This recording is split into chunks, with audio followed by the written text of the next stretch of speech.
म बालेन्द्र शाह नेपालको सार्वभौम सत्ता र राजकीय सत्ता नेपालको सार्वभौम सत्ता र राजकीय सत्ता नेपाली जनतामा निहित रहेको नेपाली जनतामा निहित रहेको नेपालको संविधान प्रति पूर्ण वफादार रही सत्यनिष्ठापूर्वक प्रतिज्ञा गर्दै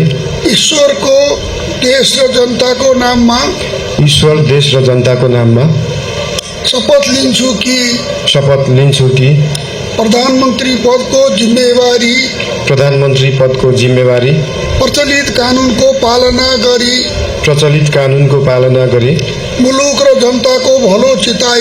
मुलुक र जनताको भलो चिताई कसैको डर नमानी पक्षपात नगरी पूर्वाग्रह वा खराब भावना नलिई ईमानदारीका साथ गर्नेछु र आफ्नो कर्तव्य पालनको सिलसिलामा आफूलाई जानकारीमा आएको कुरा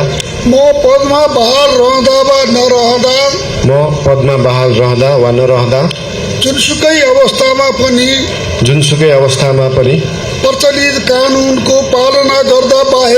प्रचलित कानूनको पालना गर्दा बाहेक अरू अवस्थामा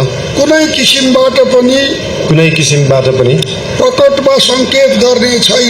प्रकट वा संकेत गर्ने छैन।